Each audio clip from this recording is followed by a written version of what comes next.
Isang pinagpalang araw sa ating lahat. Kung bago ko pa lang sa aking vlog, talagang bagong-bago pa lang, i-share ko lang sa inyo. Kung alam niyo ba kung saan matatagpuan ng isang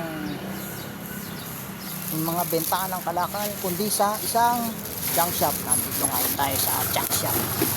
Bebenta tayo ng kalakal.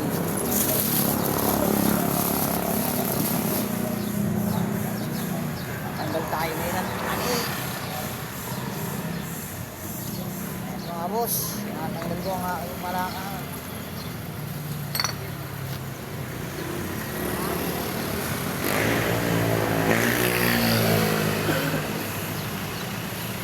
Benta tayo ngayon ng kalakal pang dagdag gastusin.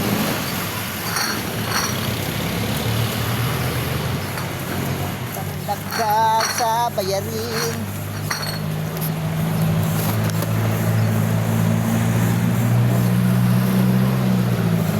Benta tayo ng kalakal ngayon, matatagpuan sa mga junk shop.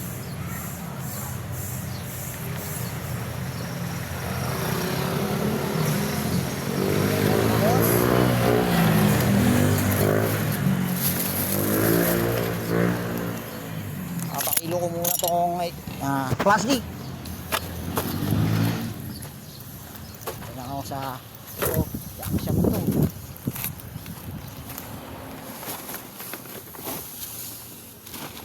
Ano ba tawag dito?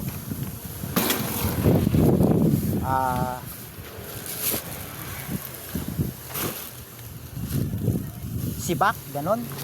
Yes. Apat. Apat na sibak. Ito mga boss, plastic.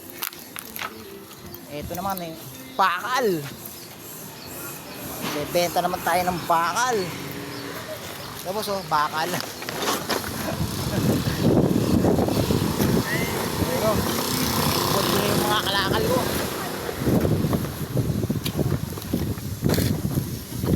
Meron dito ang aluminum sa may electric fan. Saka yung Dito, bukod na lang. bubukod ba? O sama ko na. Bukod. Bukod. Bukod pala. Okay na po yan. Okay na. Sa baba muna, mamaya na doon na yan sa loob. Okay. Ito muna daw bakal. Ang bakal natin 11. 11 kilos. Mabiling bigas to. At ulam. Ito lang. Yung aluminum tank. Ayan si ate nag-aasikaso sa ating mga kalakal. Ayan. Aluminum. Ayan, aluminum.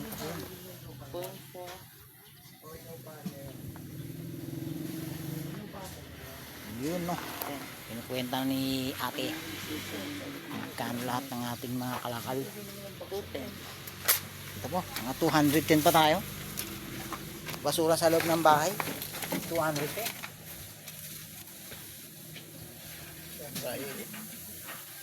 Init ng panahon mga boss. Sige Joe, patong natin bang dyan. Ayan, yan yung mga benta ng kalakal.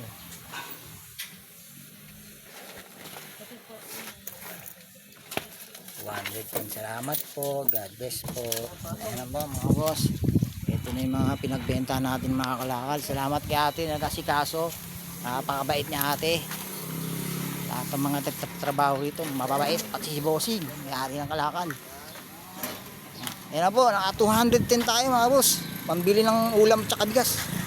Bilang po, isang pinagpalang araw sa atin. Ingat tayo palagi kasi init ng panahon. God bless at to God be the glory.